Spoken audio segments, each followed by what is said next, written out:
ہم آپ کے گھر کی ایک بار تلاشی لینا چاہتے ہیں۔ جی بالکل، آپ لے سکتے ہیں، شاداب صاحب نے اجازت دیتے ہوئے کہا۔ ساری تلاشی لینے کے بعد علی دان ان کو کہیں نہیں ملا تھا۔ آپ لوگوں کا گھر ہماری نگرانی میں رہے گا۔ اگر علی دان گھر آتا ہے تو بہتر یہی ہے کہ آپ ہمیں اطلاع کر دیں، انسپیکٹر نے کہا، اور پھر وہ وہاں سے چلا گیا۔ اس لڑکے نے ہمیں کہیں کا بھی منہ دکھانے کے لائق نہیں چھوڑا، شاداب صاحب نے غصے میں کہا اور اپنے کمرے کی طرف چلے گئے۔ روحی نے سوچ لیا تھا کہ وہ شاہ سے بہت دور چلی جائے گی، لیکن جب اس نے الماری میں پڑی تصاویر دیکھی تو اسے اپنی آنکھوں پر بھی یقین نہیں آیا تھا، اور اب اسے شاہ کے غصے میں ہونے کی وجہ معلوم ہوئی۔ اسے دکھ تو بہت ہوا، لیکن اس کا ارادہ اب مزید پکا ہو گیا تھا۔ اس نے ایک پیپر پکڑا اور اس پہ لکھنے لگی۔ شاہ میں یہی سوچ رہی تھی کہ آخر ایسی کیا غلطی ہوگی کہ آپ مجھے طلاق دینے تک پہنچ گئے، لیکن الماری میں پڑی کچھ تصاویر کو دیکھ کر مجھے اپنے سارے سوالات کے جواب مل گئے، اور مجھے آپ کی سوچ پر شدید افسوس ہے۔ میں اپنی مرضی سے آپ کو چھوڑ کر جا رہی ہوں۔ مجھے ایسے انسان کے ساتھ ہرگز نہیں رہنا جو اپنی بیوی پر ذرا سا بھی بھروسہ نہیں کر سکتا۔ میں نے رات ہی آپ سے الگ رہنے کا فیصلہ کر لیا تھا۔ اللہ حافظ۔ اور یہ پڑھ کر شاہ کا غصہ ساتویں آسمان پر پہنچ گیا تھا۔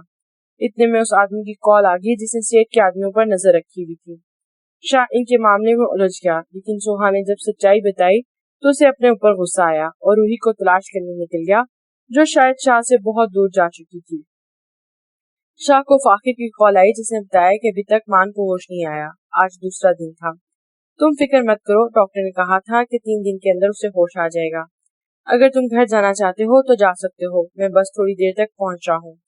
شاہ نے تھکے ہوئے لہجے میں اپنی کلائی پر باندھی گھڑی کو دیکھتے ہوئے کہا، نہیں، ایسی کوئی بات نہیں، میں ابھی یہاں ہوں، اگر تم آنا چاہتے ہو تو تم بھی آ سکتے ہو۔ فاخر نے صوفے سے ٹیک لگاتے ہوئے کہا، ٹھیک ہے، پھر مجھے ایک ضروری کام سے جانا ہے، اسے پورا کر کے آتا ہوں۔ شاہ نے کہتے ہی فون بند کر دیا۔ دو دنوں سے فاخر مان کے پاس ہی تھا، گھر واپس نہیں گیا تھا۔ اسے رقیہ بیگم کی کال آئی تھی جنہوں نے بتایا تھا کہ مہرو تو نہ کچھ کھاتی ہے اور نہ ہی بات کرتی ہے، بس کمرے میں بند رہتی ہے۔ آخر ہوا کیا ہے؟ تم مجھے کچھ کیوں نہیں بتا رہے؟ رقیہ بیگم نے پریشانی سے پوچھا۔ خالہ جان، رات میں واپس آ کر سب کچھ بتا دوں گا، فاخر نے تسلی دیتے ہوئے کہا اور فون بند کر دیا۔ شاہ نے روحی کو ہر اس جگہ تلاش کیا جہاں اس کے ہونے کے چانسز موجود تھے، لیکن روحی وہاں موجود نہیں تھی۔ لیکن شاہ نے بھی سوچ لیا تھا کہ وہ ہمت نہیں ہارے گا اور روحی کو تلاش کرے گا، لیکن اس سے پہلے اسے علی دان کا کام تمام کرنا تھا۔ شاہ اس کے گھر پہنچا جہاں اس نے علی دان کو رکھا ہوا تھا۔ کیا وہ زندہ ہے؟ جی سر۔ شاہ نے اسباب میں سر ہلا کے روم میں داخل ہوا۔ اس کا چہرہ، ہاتھ، بازو اور گردن پر بچھو کے کاٹنے کی وجہ سے سوجا ہوا تھا اور ان میں سے خون بھی نکل رہا تھا۔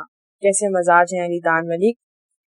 چھی، علی دان ملک کی حالت پر مجھے بہت ترس آ رہا ہے، دیکھو کیا حالت بن گئی ہے تمہاری، شاہ نے مصنوعی افسردگی سے کہا، جس نے شاہ کی طرف دیکھنے کی کوشش کی، لیکن جسم میں اٹھتی تیسوں سے اسے دوبارہ سر جھکانے پر مجبور کر دیا تھا۔ دیکھو مجھے بہت کام ہے، ویسے میں نے تو سوچا تھا تمہیں مزید تھوڑی تکلیف دوں، لیکن تمہاری حالت تو ابھی سے خراب ہوگی، اور میں نہیں چاہتا کہ جب مان کو تمہارے زندہ ہونے کا پتہ چلے اور اس کے دل میں تمہارے لیے نرم گوشہ پیدا ہو، اس سے پہلے ہی میں تمہارا تمام کام تمام کرنے دینا چاہتا ہوں۔ لیکن تمہاری موت جانتے ہو میں نے کیسے سوچی ہے، اسے میں بہت تکلیف پہنچے گی، اور یہی تو میں ہی چاہتا ہوں کہ تمہیں بہت تکلیف پہنچے، شاہ نے تنزیہ لہجے میں کہا، اور اپنے آدمیوں کو ہیٹر آن کرنے کا کہا جو 10 کے قریب تھے۔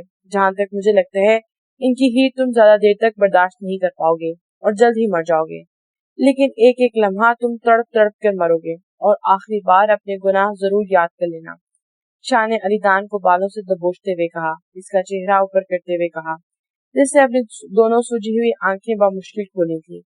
چھوٹا سا کمرہ تھا اور کھڑکی بند تھی۔ شاہ نے زور سے اپنا ہاتھ کو جھٹکا دیا اور ایک آخری نگاہ علی دان پر ڈالی اور باہر چلا گیا۔ شاہ کے نکلتے ہی اس کے آدمیوں نے دروازہ بند کر دیا تھا۔ تھوڑی دیر بعد ہی کمرے کی گرمی کی وجہ سے علی دان کو گھٹن سی محسوس ہونے لگی اور دل گھبرانے لگا تھا۔ اس نے گہرے اور زور زور سے سانس لینے کی کوشش کی، لیکن کمرے میں رکھے گئے ہیٹر گرمی بڑھتی جا رہی تھی جو ناقابل برداشت تھی۔ علی دان پورے پسینے سے شرابور ہو گیا اور ہاتھ پاؤں چلا کر خود کو آزاد کرنے کی کوشش کرنے لگا، لیکن اسے مضبوطی سے باندھا گیا تھا، اور تھوڑی دیر بعد ہی اس نے اپنے جسم کو ڈھیلا چھوڑ دیا تھا اور گہرے سانس لینے لگا۔